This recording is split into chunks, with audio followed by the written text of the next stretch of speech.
Hey guys, I'm excited y'all are here. Today I'm going to be sharing with you how to paint perfect polka dots.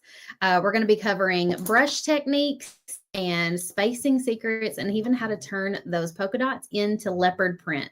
So if you have struggled with making polka dots and maybe you've been sticking with the sponge pouncer method and you're ready to move to a brush method, or maybe you've never done polka dots before because they intimidate you, this is going to be a very simple tutorial because polka dots are one of those things that are really great to like fill in the background of a space to add some texture and some pattern, but it also keeps things fairly simple. And so I feel like it's one of the most basic things that you need to learn if you want to start painting door hangers. And then of course, if you want to take it up a notch, you can learn how to turn those polka dots into some leopard print, which we're going to be doing in a moment. Hello, Heather. Hey, Angel and Joanne. Debbie's here. Linda's here. Oh, thank you for reminding me to connect the, hold on, don't comment dot yet. I did put together a cheat sheet for today's live that's going to share all of my dot making secrets with you, my little tricks and tips. So no need to grab a notebook and a paper. You can just comment the word dot and it's going to send this message to you in your Facebook Messenger. You'll click yes, you'll type in your email, and it'll shoot you an email with the free cheat sheet that you can download. And here's what it looks like once it's all printed out. It's double-sided. If you're a Painters Clubhouse member, I will be uploading this cheat sheet over into the Clubhouse for you guys for an easy download also. If you're watching on YouTube, commenting dot won't work over there. You will have to do it over here in Facebook or just grab it out of the Painters Clubhouse. Hello, Michelle. Hey, Tammy. Michael's here with me in the comments, reading comments. Yep. That is about as interactive as he's going to be. He's going to say, yep. So today we're going to be talking about how to use the Filbert brush. That's what this brush is. See how the end of it looks like a fingertip? We're going to be using the Filbert brush to twist to make the perfect dot. We're also going to be talking about how to space your polka dots using something that I call like an imaginary triangle method. And then we're going to be turning those dots into leopard spots. And we're going to use a sponge pouncer the right way. So if you've tried these before and not had success, you're going to want to watch this. Everybody's commenting dot. Okay, good. Let me know in the comments, have you struggled with getting polka dot even, or do you just wing it? What are your common polka dot struggles right now? I know when I was teaching paint parties, one of the things that I would see people do, especially with the sponge pouncers, was just do like that. And then you had this weird spongy little dot that really wasn't filled in and really wasn't that attractive. Pounce it down. Pounce it down. Yeah. Hey, Risa. Okay. I'm going to get my ice cube tray out and handy. And I'm just going to pick a color. Let's pick like a vibrant color, an easy to see color. Like a bright pink. Blue. Michael says blue. Are you sure? Pink's my favorite. He says blue. Okay, let's see. Like this blue? Sure, that looks like a good blue. Grecian blue. And we're just going to use this. And I'm demonstrating on a mixed media pad. Michelle, what did Michelle just say? Their comments are going by too fast for me. Yes, I always struggle with them. And Debbie said polka dots are hard for me. Okay, good. Mary says she loves the Filbert brush. Angie says she struggles getting them even. Pam says dots overwhelming the area. Okay, so that would be like a problem of using too many dots, filling it in too much, and like having overwhelm. That is possible as well. There is certain times when you want to have lots of dots. Let me hold up my Lola cow here for an example. Like this area right here. That is a lot of dots filling in an area, but I think it looks fine on something like this because it's filling in this pattern and it's kind of like, it's not over the whole design. If it was on a larger area of the design, it might be too much, but it's just right on her little bandana. Tina says, I use the handle for my little dots. I've done that as well. You can see the white paint on the tip of the handle here. If you want like the perfect little small dot, I think I might have actually used this when I did Lola's bandana. I dipped it in the paint and then dabbed it on my project. And so that is also really good. You can also use the bottom of your paintbrush, but of course, depending on the size of that, is going to determine how big that dot's going to be. Wanda says, I have a tool to make my dots in different sizes. Ooh, good. Mary says she struggles with even coverage of her dots. Good afternoon, Wanda. Okay, let's begin with talking about the Filbert tip brushes. So this is technique number 1, using a brush. And there's 2 different sizes of Filbert tip brush in my signature brush set. If you don't have my signature brush set, it comes with all of these super cute pink handled brushes and comes in a cute little bag that I've got around here someplace. I was going to show it to you, but I don't know where it went. It's somewhere around here. But it comes in a cute little fabric bag that you can store these in. So when you're using these, you're going to want to pick out a size of brush. So I'll demonstrate both of these. So you can kind of see the different sizes. This one's about a 1/2 inch wide and this one's about a 1/4 inch wide. The reason you want to use a Filbert brush instead of a flat tip brush or something else is because the roundness of the end of this Filbert tip brush is going to help you form your dot. So let's just start with the small one. And we're going to start by dipping our brush in a little bit of water. We're going to dab that water off on a paper towel. And then we're going to load our brush.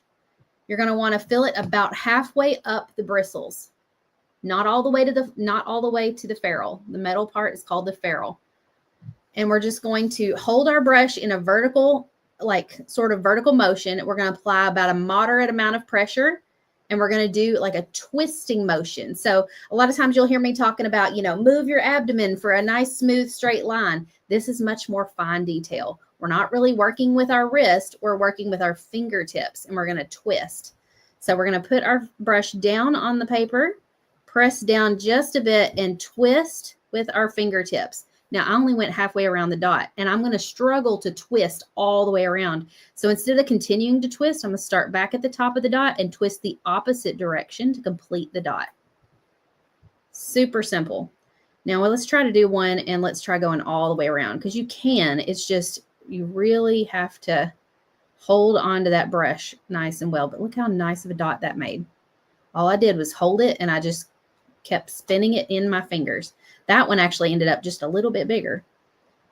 So press and twist to make the perfect dot. Heather said, wow. Heather, where has this been all your life, right? Now let me show why you really don't want to do this with like a flat tip brush. Flat tip has, well, that's a terrible brush to demonstrate with. Hold up. A flat tip brush has more of a right angle on the end of it. It's flat. And we can do it with this one, but it might not be as simple. It might not turn out as pretty. I'm not saying it can't be done. Joanne said, actually, I did it with that one. Joanne said, Yes. Can you zoom in some? Oh, absolutely. Let's see. There we go. Is that better? Hello, Debbie. Yes, comment dot if you want the cheat sheet that I have made for this. It shares all the little tips, talks about how to hold the brush, how to reload the brush, and stuff like that.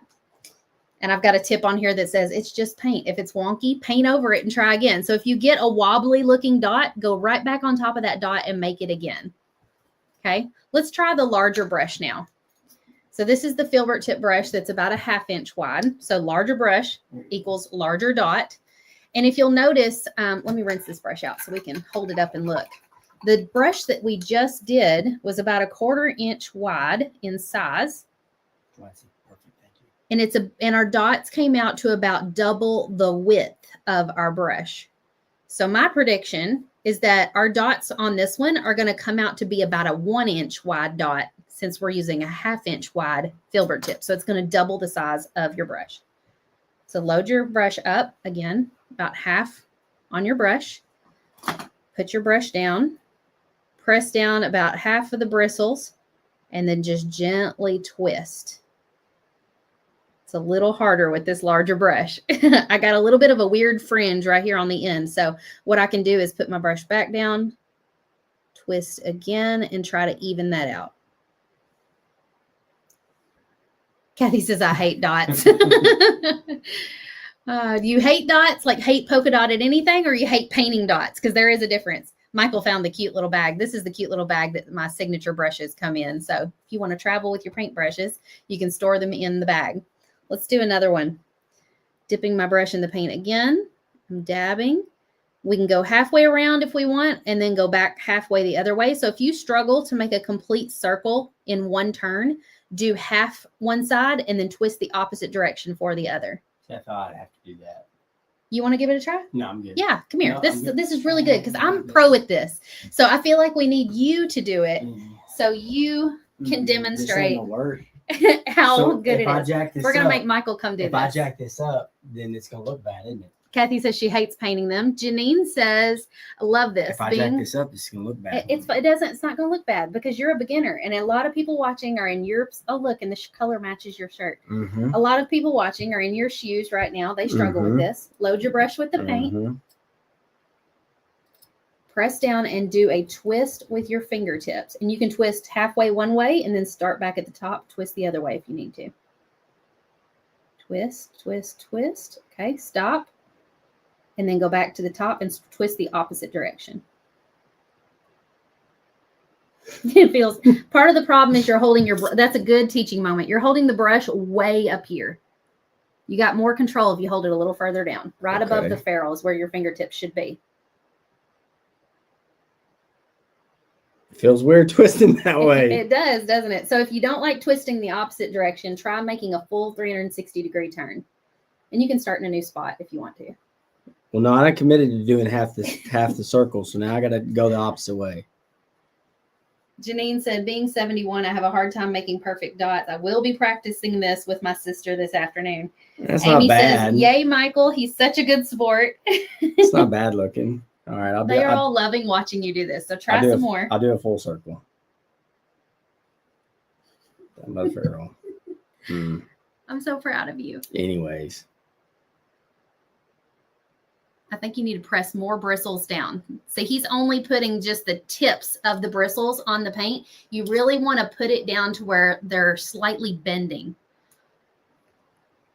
I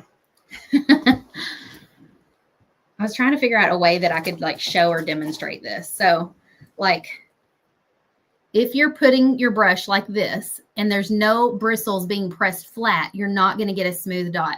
You've got to press it about halfway down. See how my bristles are just about halfway down? Okay. Like this, so that when you sweep, this outer part right here is what's making the circle of the dot. Okay. They're cheering you on. They said, great job, Michael. Joanne said, it's okay, Michael. You can do anything with a laser. There we go. Oh, so did that unlock it for you? Did that do better? Yeah, I Okay, pushed do down. another one for us. Dang, yeah, One more, and then I'll let you get up. I want to know The, if the full twist is better. the full twist is the better. full And did twist is pressing adding more pressure help? Adding more pressure did help. Okay, so for those of you who are watching at home, if you're struggling like Michael, it probably is because you're not pressing your brush down enough. I think Michael's almost pushing too hard, but he is getting a nice dot. So don't, I was going to say, don't judge how he pushes the bristles down as long as the end result is good. Don't overkill it. Don't overkill it. Don't overkill it. Michael overkills everything. He goes way above and beyond.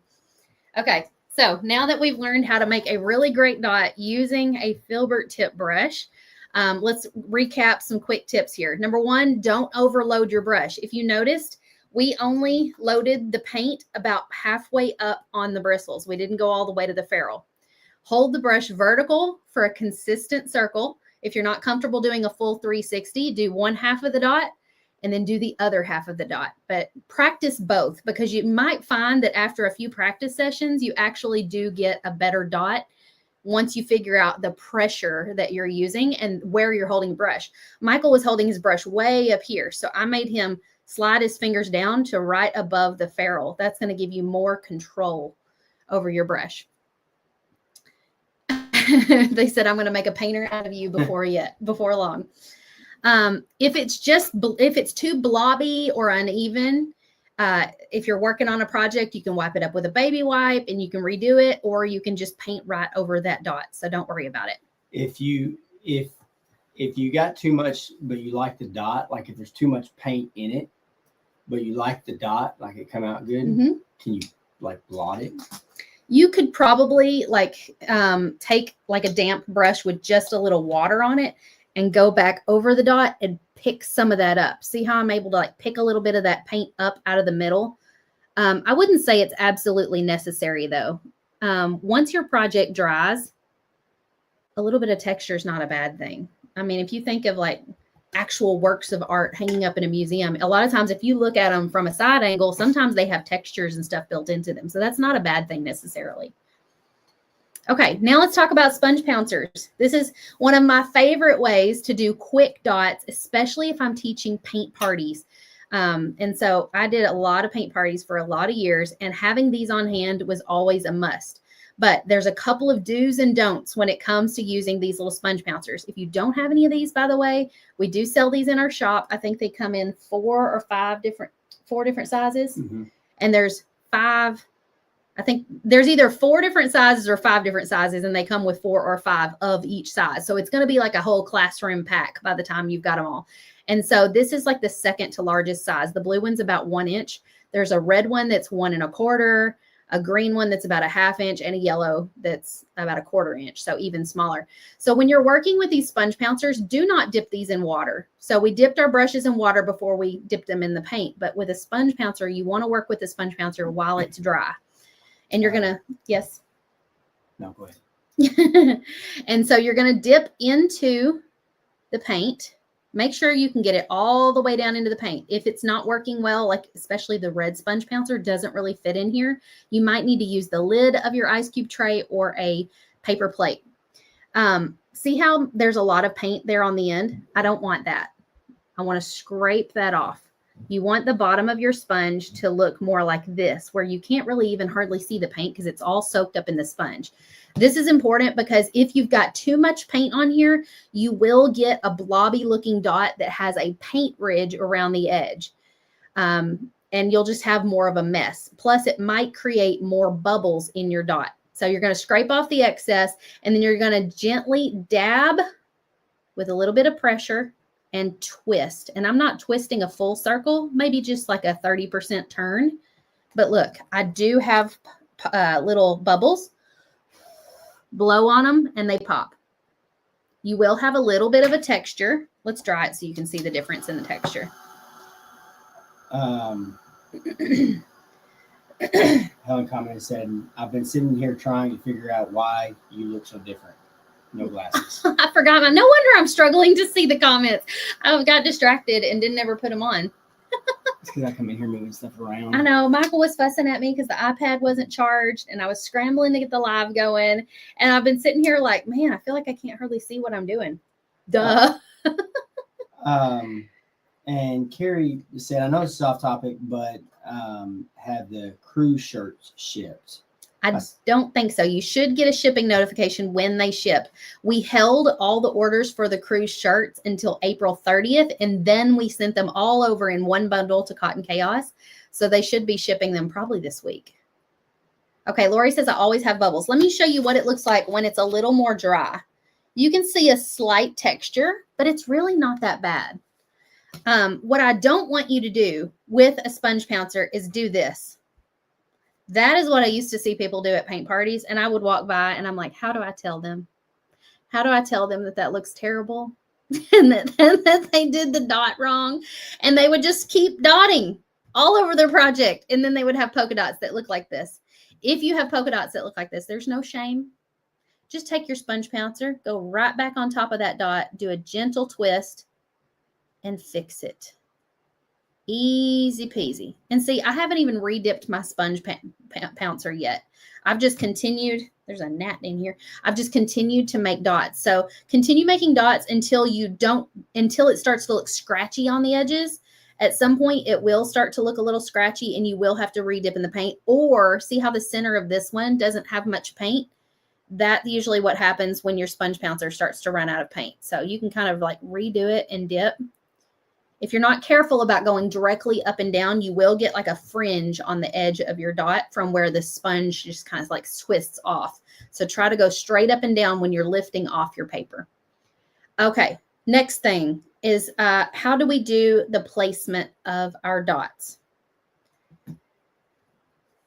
Always have bubbles. Wanda said that always happens to me. So we're going to start with 2 dots. We don't want our dots to be, this is not a good example here. So let's just pretend here. Actually, let me draw something. I need a pencil. I got a pen. Or a pen, pencil, pen. Here we go. I was going to say, you won't want my pen. and I need to trace something circular so I have an area to work within. So we're going to pretend like this is a small ornament that we're painting and we're adding dots to. Let's trace around the circle. And let's say we want to fill this area with polka dots. We don't want any polka dots. We can't have polka dots outside that area. Let's say we just want to fill the inside of this area. It can be kind of tricky to do a dot here on the outer edge. So one thing that you can do is have a baby wipe handy or a piece of painter's tape. Or not a baby wipe. I'm sorry. Hold on. A Post-it note. I haven't used this trick in years, but you can have a Post-it note handy. Put the Post-it note right up next to the dot area that you're wanting to do. And then do your dot. Let me dip in some more paint. Halfway on and halfway off that area. And then peel it up and go. Now, granted, it didn't turn out perfectly. It's hard to do it on a curved surface. It works better on something straight. So next, to do our next two dots, we're going to put another one sort of, I'm putting it about dot width apart. We're going to do a dot here. This probably is too big of a sponge pouncer to demonstrate this with, but that's okay. And then we're going to take these two dots and create an imaginary triangle that is about a daughter's width apart. So you could almost place another dot between them. Push down. Technical term, daughter's width. Yeah.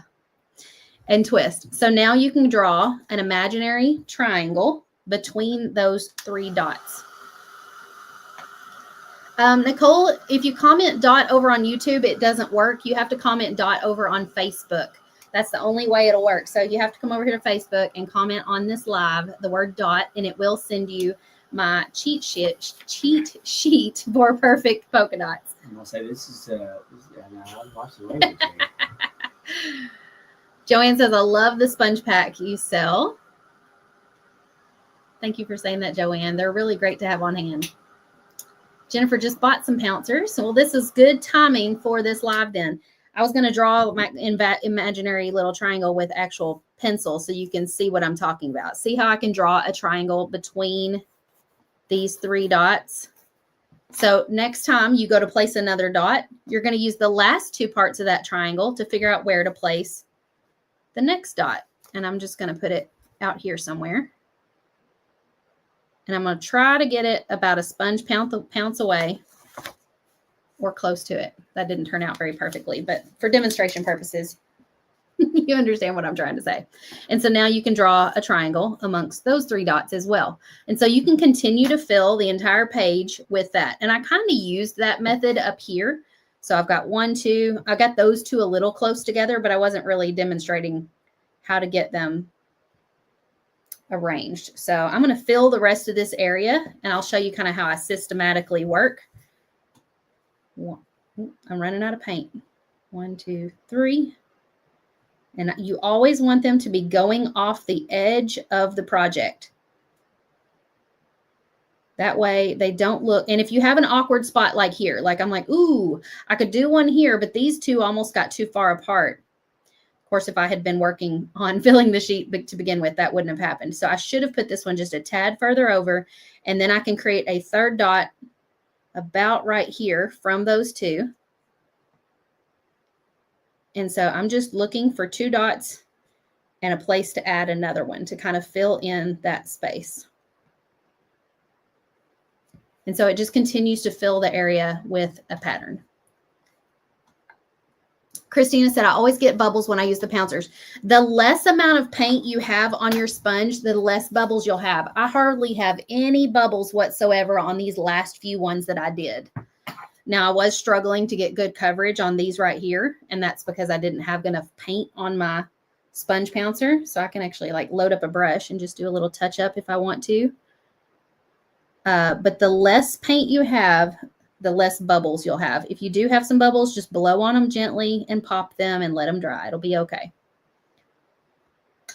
Okay. Any questions about that? You're going to want to build out the whole area using that invisible triangle method so you can see how evenly it fills in. That will avoid you having awkward little dots floating in places where they don't feel like they belong. And also, I've seen people before too who maybe are trying to fill a space and they make all the dots float in the middle. None of them are going halfway off the edge. And so then it doesn't feel like a seamless pattern. It feels like awkward dots floating in the middle of the circle or whatever it was they were trying to paint. So don't let that happen to you.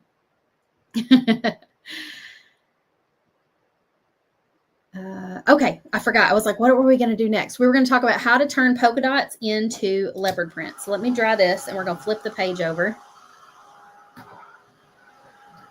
Does the amount of pressure create bubbles? I haven't found that to be true. No, I think it's dependent on how much paint is on your pouncer. I don't think it has anything to do with the pressure. Angel said, I'm glad you decided to show this today. I was talking to some of our PC sisters about doing some. Polka dots are a really great way to add a pattern to a design.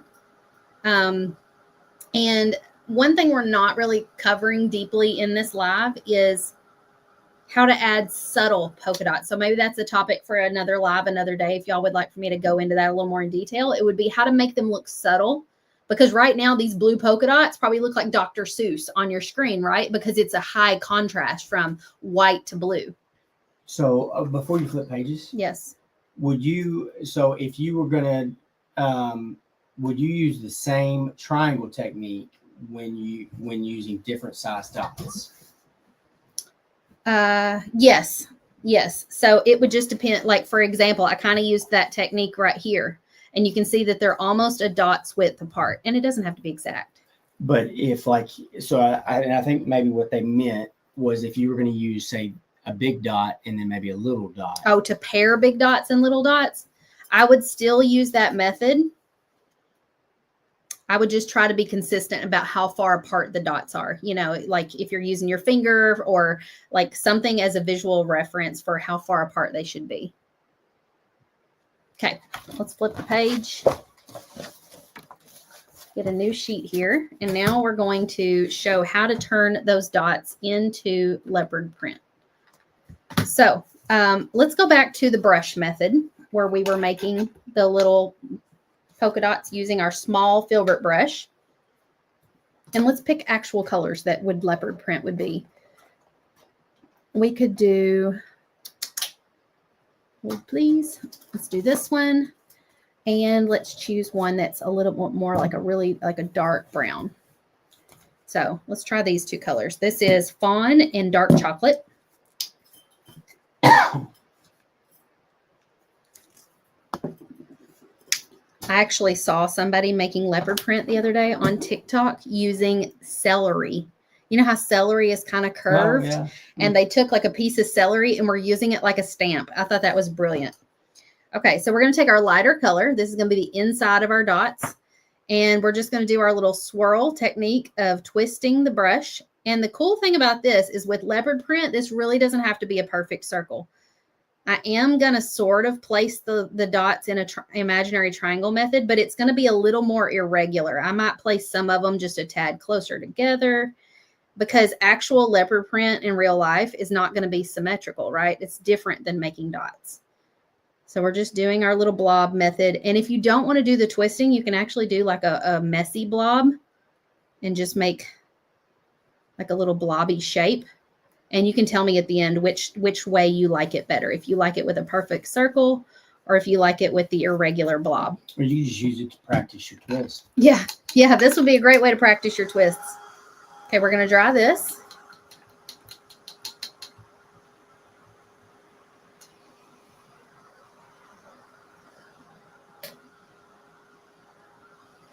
And then we're going to use, you could use black or brown paint, but I'm going to use dark brown. And we're going to take our small Filbert tip brush. You could also do this with a liner or a round tip brush. I'll demonstrate it in two different ways so you guys can kind of decide what you like. And we're going to add like a wiggly C shape or an uneven dab sort of around the dot to create leopard spots. So this is really great because it's supposed to be imperfect on purpose. So you want the irregular look. Whereas on the flip side of this with the blue paint, we were trying to get a very uniform sort of symmetrical look. This is much more irregular. a little bit more free flowing. So if you struggle with polka dots, maybe leopard print's going to be your thing. All right, I'm going to start out with the Filbert tip brush and the brown paint. Notice I didn't load the brush more than halfway up the bristles. And let me zoom in a bit more. We're just going to go around the edge of each dot, creating that C shape. And I actually like to intentionally wiggle my brush a bit when I'm doing this, because I feel like it looks a little bit more natural, like an actual leopard spot would look. And so you can do 2 C shapes kind of facing each other. You can do one that looks a little bit more like a closed C, where it looks like it's, or a U. I like to kind of keep them irregular, like they're all going different places. And sometimes I'll do a big C and then just like a little dot on the other side. There's really not a like wrong way to do this. And it's very satisfying. I just want to keep making leopard spots. Okay, so that was with the Filbert tip brush. Notice how nice and broad those are. Now with a round tip brush, this is kind of a fat round tip brush. It's got lots of bristles. We're going to dip in that same paint, and I'll show you a couple different, like how it looks a little different. It doesn't look that different, but it does feel different to me when I'm painting with it. And I usually do it with a round tip brush, I think. Yeah, you could even do 3 blobs, like, and make them all kind of just spacing around the dots. And I'm kind of going half on and half off the edge of each of these dots.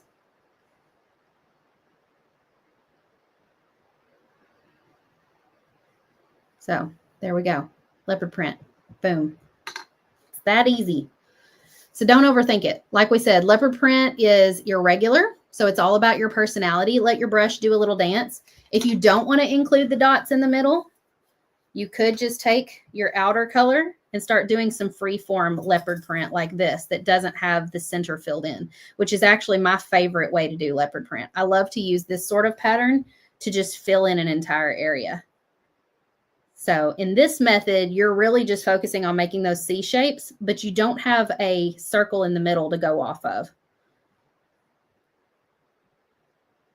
And so I'm kind of just jiggling my brush and making it make the shapes all the way around. Mary said, so it doesn't matter if your dots are even, since you're covering parts of them. Exactly. And notice how up here we did the perfect dots with like doing the gentle twist. Down here we did more of a blob. Once you add your leopard spots, you really can't tell either way. That's why I said like leopard print would be a good way of practicing your twist, and because it doesn't matter if you get a good twist or not. Mm-hmm. So after you've practiced doing a lot of your dots, maybe go back and practice turning some of them into leopard print and see if you like the way they come out a little better. All right, just to wrap up, what we taught today was using a Filbert tip brush with a twist to create a nice smooth dot. Michael demonstrated for us. He did an excellent job. We also used the sponge pouncer technique. So if that's something you haven't tried, you learned some pro tips for how to do that today. We learned about the invisible triangle spacing method, and we learned how to turn our polka dots into leopard print. So if you want to use this on a future project, just remember to fill the entire area that you're wanting to fill. Make sure you've got some dots kind of going halfway off the edge. Don't make them float in the middle.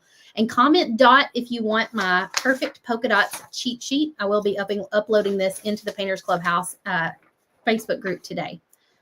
Yes, Michael. So would you, if you're doing this method right here, would you turn around and go back and put the brown in that afterwards? No, this is a completely different style of leopard print. So this would be like leopard spots that are filled, and this is kind of just leopard spots that aren't filled. It's just 2 different looks. Okay. To me, this one in some ways looks a little more natural. Like it looks a little bit more like nature, but I don't know. I mean, it's all just kind of depends on your personal preference, but I prefer this kind of leopard print over this kind. Monica said, thanks for showing this. I'm glad you guys found this helpful today. If you had fun and you want more tips like this, we do this kind of thing in the Painters Clubhouse each month with a technique spotlight. It's where you can go step by step, get encouragement. It's an amazing group of creative women who totally get you. You can find out more about that at paintersclubhouse.com. If you want to walk through my free beginners course, comment beginner right now in the comments, and I'll send you a message for how you can access that. It's a little mini course that walks you through an entire door hanger project from beginning to end. All right, y'all. Have a fantastic day. I'll see you next time.